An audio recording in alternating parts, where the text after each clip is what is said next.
Hello everyone, I'm Connor and welcome back to my weekly movie reviews. It is the second week of January, and as is the case, we continue to get wide releases of awards contenders that were only in limited release last month, and disposable flicks that studios are putting out just because. In January movie tradition, this week saw the release of a low-budget action movie, but in a surprising twist, there were two action movies which came out in 1 week. The first being the Taraji P. Henson-led Proud Mary, and the other being the fourth collaboration between star Liam Neeson and director Collet-Serra, The Commuter. The big release of the week was the Steven Spielberg-directed true story period piece, The Post, starring Tom Hanks and Meryl Streep. But, as I said last time, I will not be reviewing that film since I want to start this series off on a clean slate, 2018 movies only. I did see The Post, and I thought it was pretty good. I found it to be a better film than Spielberg's last period piece true story starring Tom Hanks' Bridge of Spies, with stellar performances all around from a supporting cast of a who's who of veteran character actors and movie star leads alike. I'm not sure how the film will age, as I found certain small elements to be too made for right now than I would have liked, but the message of the film did seem to be that this sort of stuff keeps happening, so what do I know? Maybe it'll be even more relevant in 20 years. I also saw Paddington 2, and while it did finally get a release in North America this week, I think I'll count it as a 2017 movie since the entire world seemed to have seen this movie last Thanksgiving. This is fine with me for a couple reasons. One, Paddington 2 is awesome, and counting it as a 2017 movie only makes 2017 a more awesome year as a result. And two, I like to perpetuate the narrative that nothing good is released in January, and this helps perpetuate that narrative. However, I am an American, and I assume most of my viewers are as well, so I'll resurrect my dead off-the-cuff segment for Paddington 2 as a compromise. So, to recap today's agenda: reviews for The Commuter and Proud Mary, an off-the-cuff review of Paddington 2, and I'll finish off the show with a breakdown of this last weekend's box office. Timestamps for everything can be found in the description below, and fair warning, spoilers for everything moving forward. Jaume Collet-Serra has become a director I keep an eye on. He consistently puts out above-average, well-made, somewhat schlocky, modestly budgeted movies with elevator-pitch premises that I've come to call not-so-guilty pleasures. The only movies of his I have seen prior to this week's The Commuter were Nonstop, Run All Night, and The Shallows. But I'd recommend all of them on a matinee ticket, or as a rental/Netflix if you missed them in theaters.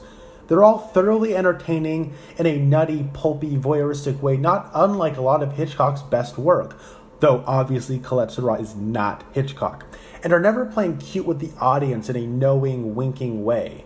They're played straight, and that makes his films all the more fun, and add to that the caliber of performances he gets out of his actors, predominantly Liam Neeson, and you've got yourself a satisfactory, escapist trip to the movies. The Commuter falls right in line with what I've come to expect from Collet-Serra, but it's unfortunately my least favorite of his filmography I've seen thus far, made all the more disappointing that, up until a certain point, this was shaping up to be easily my favorite of his, except, I don't know, The Shallows would be really hard to beat since it's a survival story with a shark and Blake Lively in a bikini. The premise this time around centers around Liam Neeson as Michael Woolrich, an insurance salesman and former police officer with a couple mortgages and a son going to college in the coming months, who rides a commuter train to work every day. On his ride home one day after being laid off, Michael is confronted by a mysterious woman played by Vera Farmiga and given a hypothetical situation that, naturally, becomes not so hypothetical. One person on the train who goes by Prin doesn't belong. If he can identify the person before the end of the line, he will be rewarded with $100,000. After initially accepting, Michael realizes he's in over his head, and the game proves to have deadlier consequences than he thought. Right off the bat, I want to talk about all the things that work in The Commuter because there's a lot to like here. Firstly, Collet-Serra's direction. Collet-Serra is a good director with a firm understanding of escalation.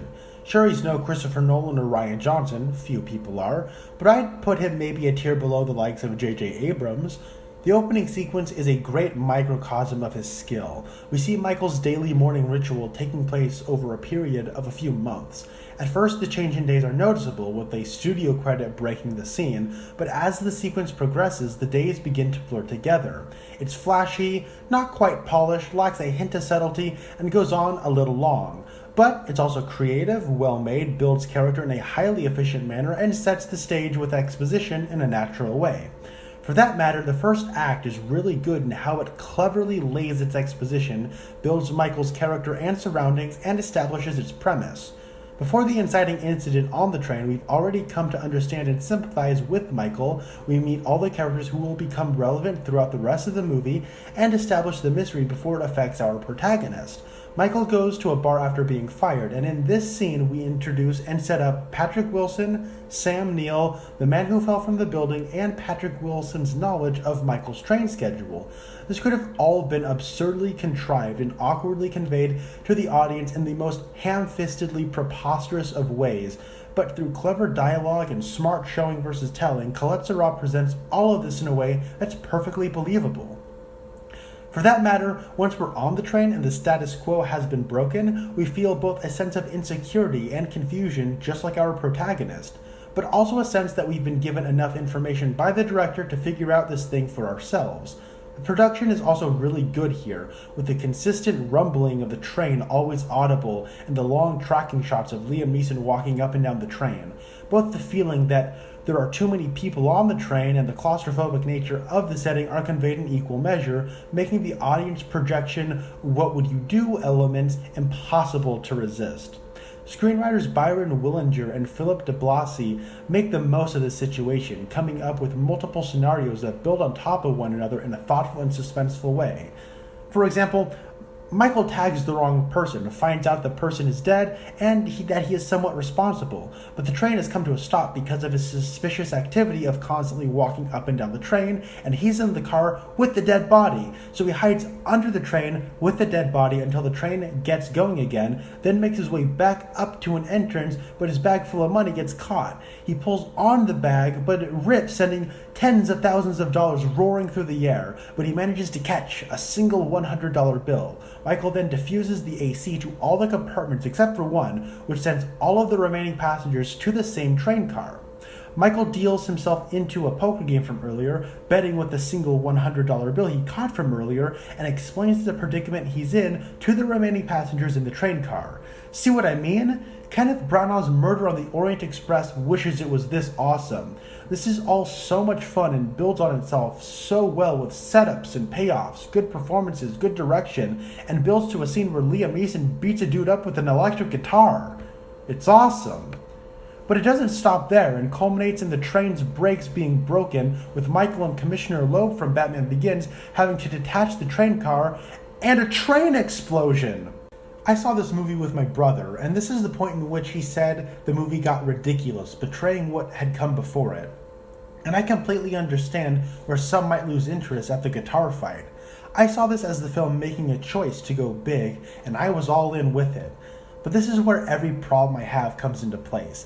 After the train derails and comes screeching to a halt, the movie backtracks on that choice to go big, and the final act of the movie is concerned with the semantics of the setup and Vera Farmiga's conspiracy to frame Michael as a crazy person taking the remaining passengers hostage. When it comes to these kinds of thrillers, the catalyst which breaks the status quo and establishes the premise honestly doesn't really matter. Sure, when there's something of a mystery, an answer as to why things happened the way they did is appreciated, but that always works as a scene in the following action. For example, in Psycho, we don't need to know the specifics of how the rich guy got the money that Marion later steals, or what his intentions are with the money. We just need to know that the money's there and why Marion would want to steal the money.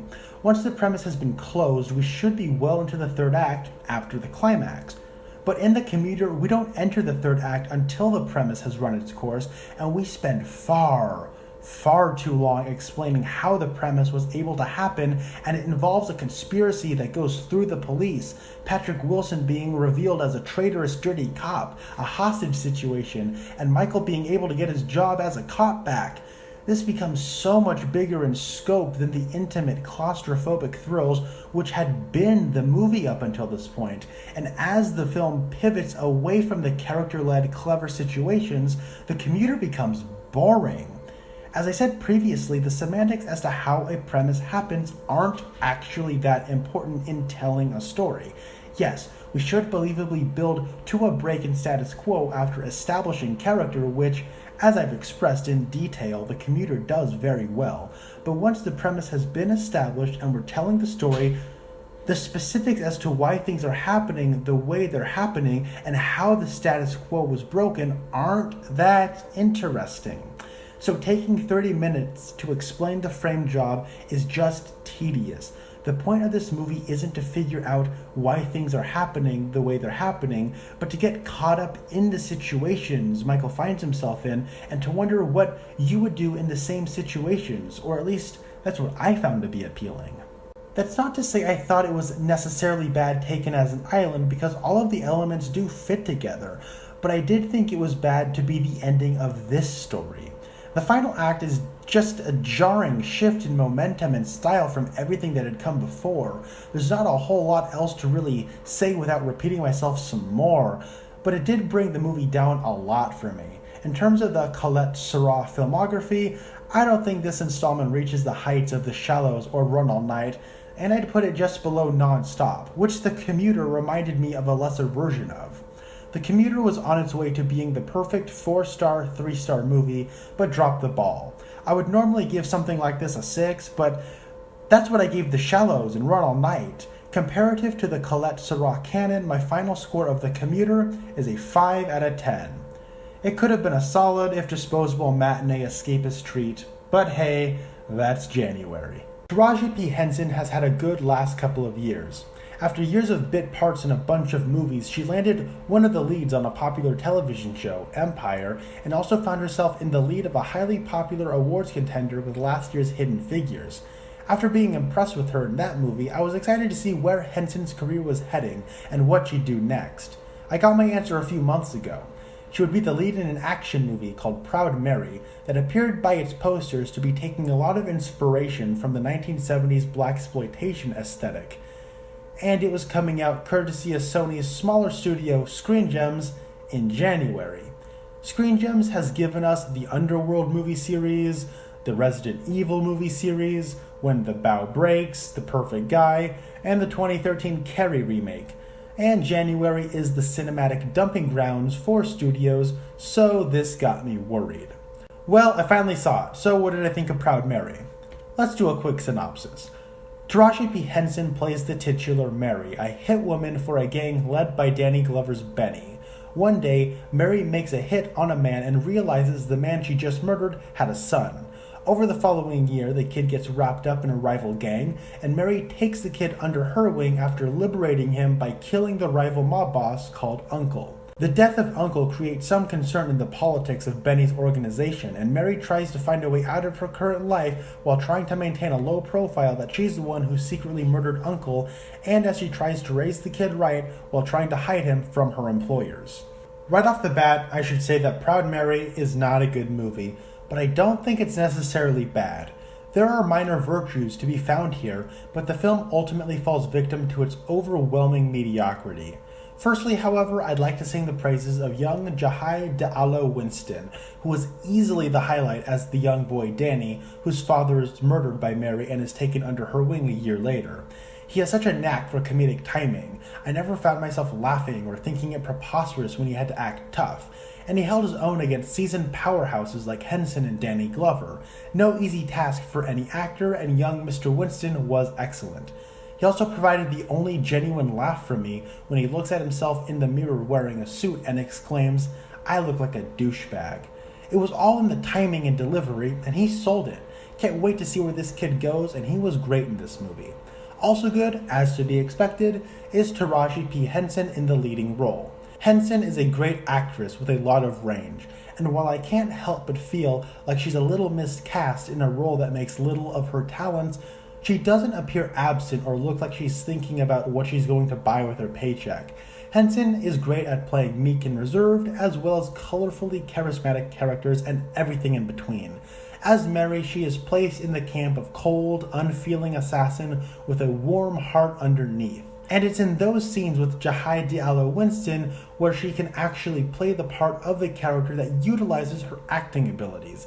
She sells the action scenes well enough and can do a serviceable, tough mug when pointing a gun, but her character comes through best in her delivery of dialogue. For what it's worth, I also like Danny Glover. I'm sure a lot of critics will call Glover's efforts careless, but I found him to be entertaining and as commanding a presence as he needed to be. He's definitely not going for any awards here, but I thought he was adequate. I like how the story focuses on Danny after the opening scene where Mary kills his father. I found the initial scene where he sticks a thug up who's shorting him on drug money to feature some fun pulpy dialogue that made me think the rest of the movie was going to be better made than it ended up being. I found most of the cinematography to also be a step up from what I'm used to seeing in January releases. The lack of budget is noticeable, what with the amount of medium shots and close-ups, but many of the interior shooting featured decent lighting, and the staging of a stealth sequence with a single tracking shot as Mary sneaks through a hallway was well executed and featured a single solitary moment of neat sound design. For that matter, what few action scenes there aren't bad. They're not memorable in the slightest and feel ultra derivative of John Wick, as does the rest of this movie, but they take advantage of actual blood squibs, and the stunt work is better than other January action movies like Taken 3, Black Hat, and Jane Got a Gun. But a lot of these things I'm mentioning are superficial and momentary blips on my radar that I'll most likely forget a day after posting this review. There's a lot of mediocrity in Proud Mary, which makes the movie mediocre. Mediocre to the point of frustration. There's a lot of potential left on the table here, and it's hard not to think of what could have been had this fallen into the hands of a director with more energy or the ability to make this dirt budget work like Antoine Fuqua or James Wan. Wait, hold on. I'm shocked that something this passionlessly crafted and slapped together cost $14 million. As is, I assumed the budget would be in the range of $5 million. At a brisk 90 minutes, Proud Mary feels padded, with a structure that feels like the script was assembled by a computer. This story beat needs to last this long, so this scene must be 3 pages. So in the final cut, this scene will last 3 minutes. This sterile framework felt apparent to me, and with dialogue as workmanlike as the direction in every scene that's not an action scene, which is a large majority of the movie, most scenes overstay their welcome as they don't really inform character outside of the bare minimum for the formula, nor do they provide much in the way of style. They simply function as a cog to progress the story, which is pretty much the bare minimum a scene is required to do. I got the point of most scenes about 30 seconds in and found myself tuning out quickly. It all becomes so boring, especially considering the wider whole is as conventional and formulaic as these movies come. Mary wants out of her life as a hit woman but feels trapped in her profession. There's some romantic history with a colleague who also happens to be the boss's daughter that he wants to rekindle, but she wants to stay in the past. The identity of the kid is figured out, and Mary's old flame is attempting to use him as leverage to get back into a relationship at risk of Mary's reputation falling apart completely. This is all so familiar and dull. As I said, I wouldn't be complaining about the lack of creativity in the plot if there were something at the focus here, be it an idea the familiar trappings are trying to convey, or a character this formula was supposed to service. But when the characters, direction, and story are all not trying, I cannot even try to care. While I did commend certain elements of the production, they too are compromised. The timing on squibs are either off, or this world occasionally has the slowest moving bullets in history. The interior shots, for the most part, look pretty good, but the exterior shots look like a completely different movie, with the overwhelming backlighting and high contrast between light and shadows. These scenes resemble a Sin City fan film, and to add to the cheapness, the contrast alters drastically when you can tell a cloud is overhead. This looks absurdly cheap, and I cannot believe it's in the same movie as some of the interior footage. I liked an idea at the center of this movie. A woman who cannot escape her adopted family bonds with a kid who cannot find an adoptive family. but virtually nothing is done with this. The post-climax falling action, as you would assume, would focus on Mary starting a new life with Danny as an adopted son, but after they embrace once everybody has been brutally murdered, the credits start rolling after the final scene where they humorously quip with one another before driving into the sunset. This stank rotten of a hard time cap. It doesn't get any more January than that. Lastly, the 70s blaxploitation aesthetic is obviously a last-minute post-production addition once I've seen the movie. Apart from the opening credits and a needle-drop song cue in the climax, Proud Mary resembles a 70s blaxploitation flick about as much as it resembles one of Wes Craven's 90s slasher satires. It doesn't. I honestly wouldn't be surprised if Proud Mary was a title change to match this post-production change in order to play into this misleading marketing push, but I wouldn't bet on it. There were moments of inspiration, but they were few and far between in a sea of lazy mediocrity. There were some good performances, particularly from Jahida Alla Winston, so my final score of Proud Mary is a probably generous 5 out of 10. I remember watching the original trailers for the first Paddington and being really worried. It seemed like it was really leaning into cutesy, fish out of water humor, and I just had no interest in it. Add to that the word January on the poster, and I was doubly not excited for it. But then I had heard that it was getting releases overseas, and it was really more of a December movie that America was just getting late behind the pack of the rest of the world, it seemed. And that was a little curious, and I saw that it was getting great reviews, and that piqued my interest a little bit. I remember I took my little brother to go see it because, he was in elementary school, and I needed some kid's point of view. And I was kind of blown away by it. I remember being so pleasantly surprised by how wonderful the movie was and how smartly made it was. The craftsmanship was so particular. I remember it feeling a lot like a Wes Anderson movie, but it also had so many references to other movies. I think there were like 3 or 4 references to the 4th Mission Impossible movie in particular, and finding all of that stuff very smartly integrated and quite charming. And charming was the key word. It's a very simple story, and I remember though thinking that this Paul King guy was really someone to look out for, because the craftsmanship and the storytelling abilities was really where a lot of the heart and the charm came from. It wasn't just relying on the property. And then I saw the trailers for Paddington 2, and I think these trailers were much better than the first one, but that might come from my knowledge of having seen the first one. Paul King was coming back, and all the cast was coming back. Sally Hawkins, Hugh Bonneville, and this time the villain would be played by Hugh Grant, and hey, he's always nice when he's shown up in the past couple of years, particularly in the Florence Foster Jenkins, which was a movie I didn't particularly care for, but he was really good in it. I want to say I saw him in something else that I'm not remembering that I thought he was quite good in as well.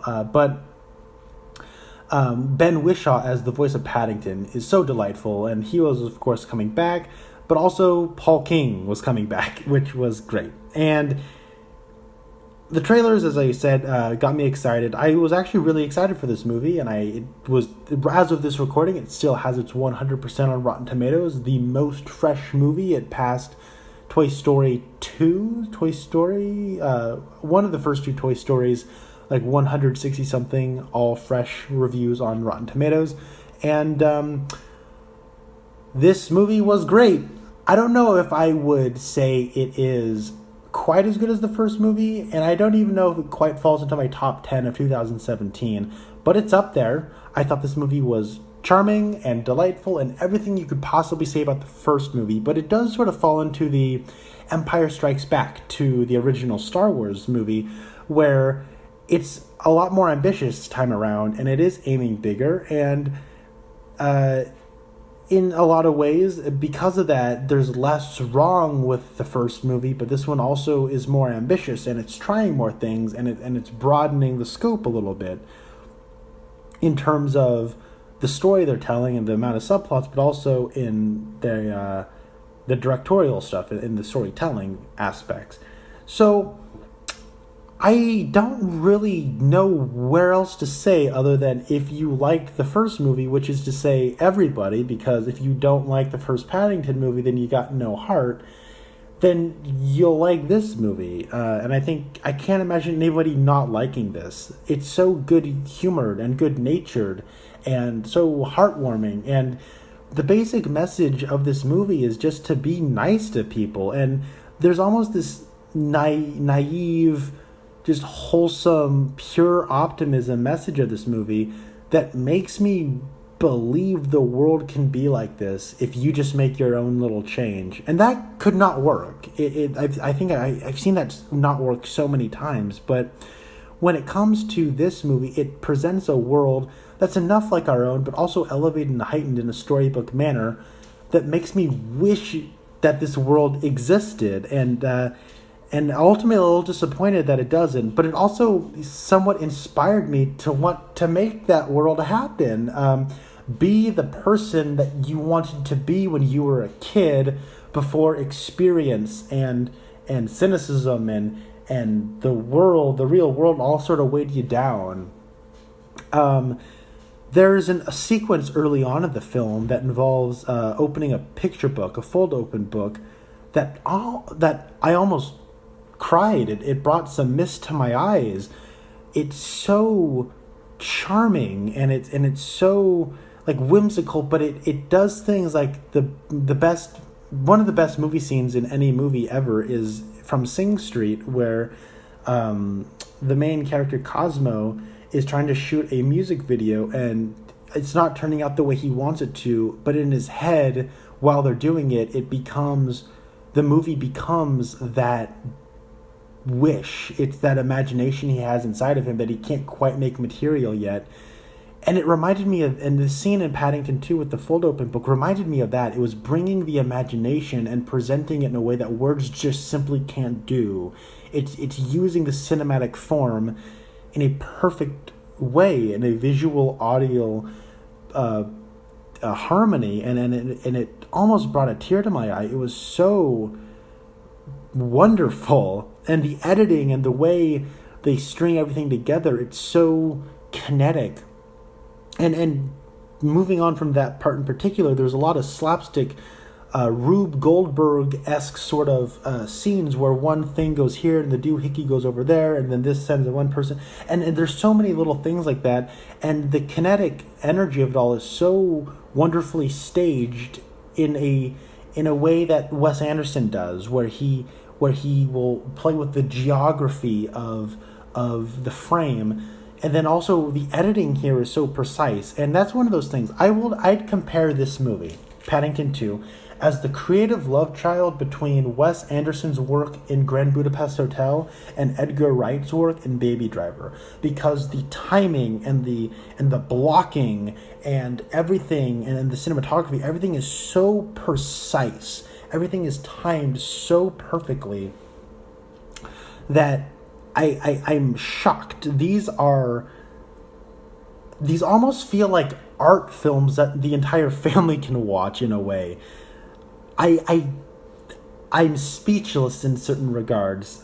I love Paddington. He's wonderful.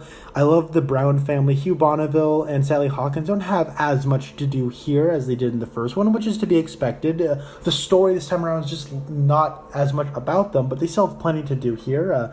Sally Hawkins, as a lot of people might know as the lead from The Shape of Water. She's great here.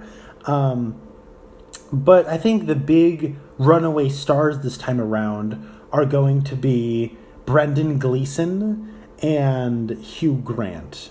Hugh Grant got nominated for a BAFTA for this movie in Best Supporting Actor. And honestly, this year's all the acting categories are pretty stacked this year.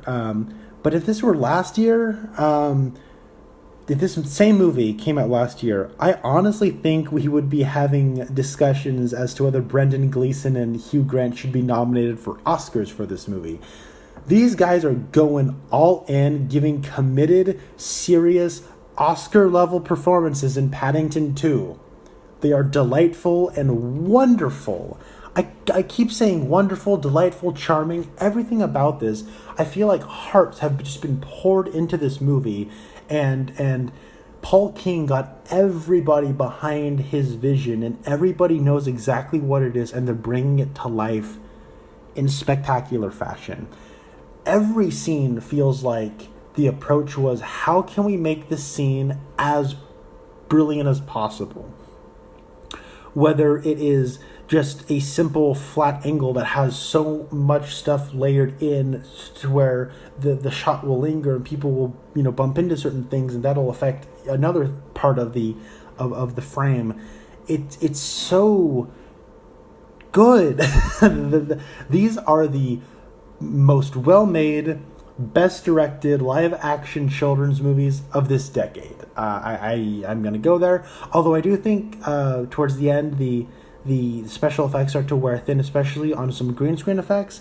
So I guess why I didn't like this quite as much as like the first one, so to speak, is I think a lot of the greatness of this movie is front loaded. I think that once you get past once you're kind of getting towards the end of the second act, the movie becomes less story focused and more plot focused, and that's unfortunately kind of a burden and one of the compromises the movie just has to make. It is an element of we've dug ourselves so into all these different intricate subplots, and now we sort of have to resolve them.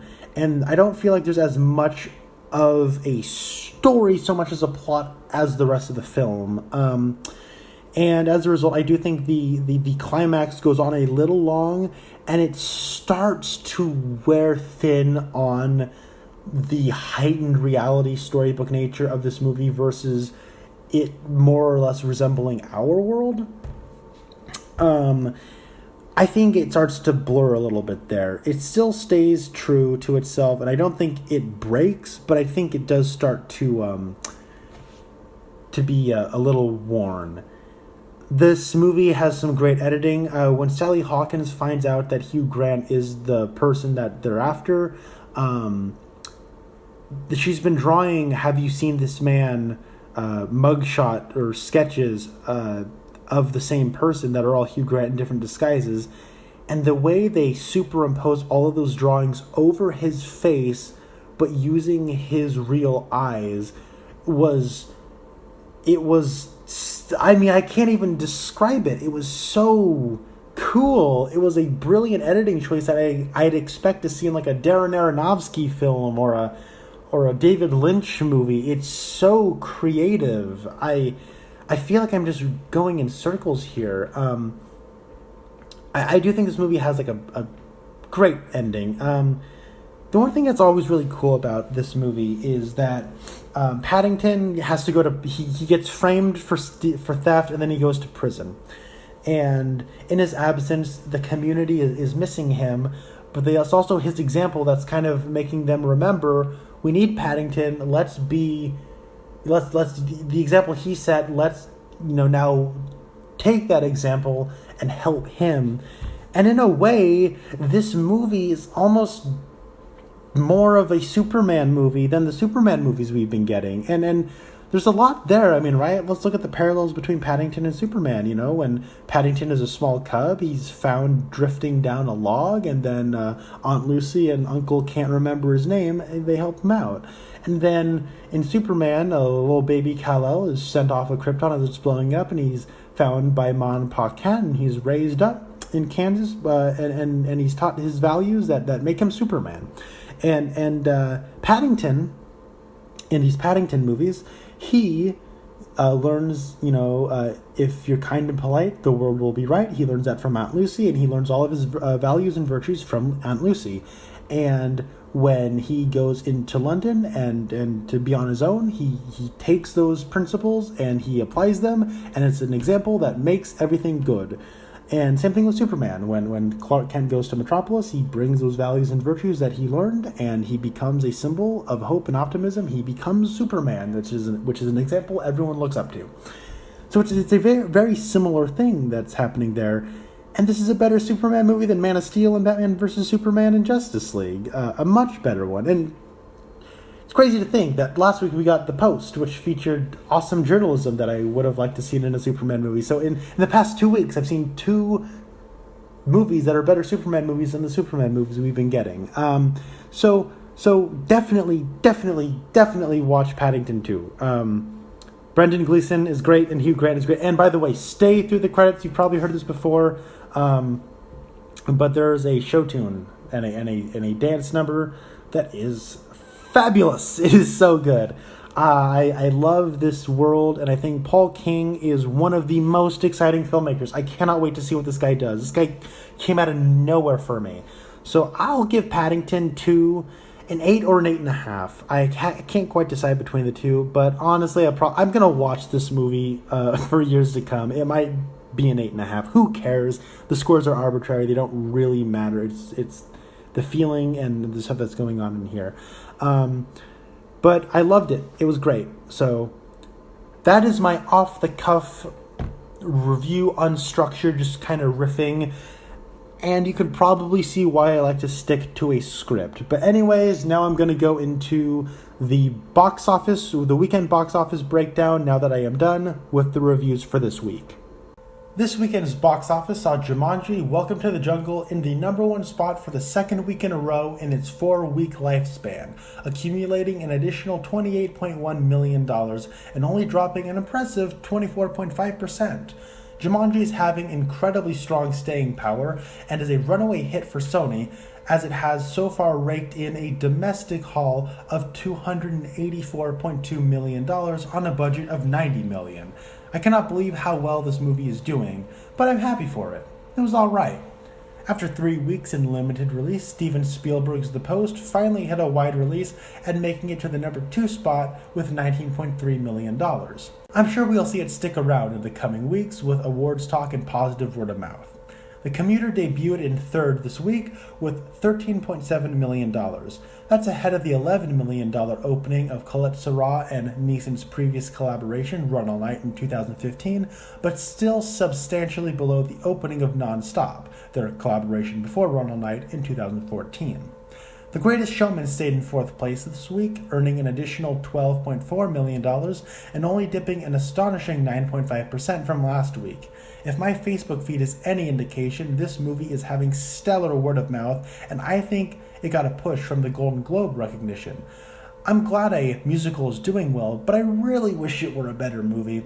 Still, worldwide, Showman has collected over $200 million on an $84 million production budget, so 20th Century Fox has got to be happy about that. Rounding out the top 5 was Insidious: The Last Key, dropping from second week and dropping its earnings by an even 58% at a $12.4 million haul. This movie's already made its money, but I am surprised to see it drop so dramatically, as it is the only horror movie out there right now. Dropping from 3rd place last week to 6th place this week was Star Wars: The Last Jedi, making an additional $11.8 million, dipping exactly 50% from last week's earnings, bringing its domestic total to just over $592 million. It's dropping dramatically from week to week, but it's already made its money, and it's Star Wars, so it ultimately doesn't matter in week 5. Making a disappointing debut in North American markets was the endlessly wonderful and charming Paddington 2 in 7th place with $11 million. Shame on you, America. It doesn't matter because overseas it's already raked in $147 million since its holiday season opening in Europe. It's doing fine, and we'll probably be getting a 3rd installment. But still, shame on you, America. Coming in 8th was Proud Mary with a disappointing debut at $9.9 million. In 9th place was the awful Pitch Perfect 3, dropping 41.8% and earning an additional $5.9 million. Rounding out the top 10 was Darkest Hour, dropping only 26.2% and making $4.4 million. Well, everybody, thank you all for watching my weekly movie reviews. Next week sees the wide releases of 2 awards contenders, Paul Thomas Anderson's Phantom Thread and I, Tonya. I will not be reviewing either, though I have seen I, Tonya and thought it was really good, and am excited to see what all the fuss is about regarding Phantom Thread. The films I will be reviewing, however, will be 12 Strong, a war movie starring Chris Hemsworth, Michael Shannon, and Michael Pena, Den of Thieves starring Gerard Butler and 50 Cent, as well as the new young adult romance story that features a deadly illness, Forever My Girl.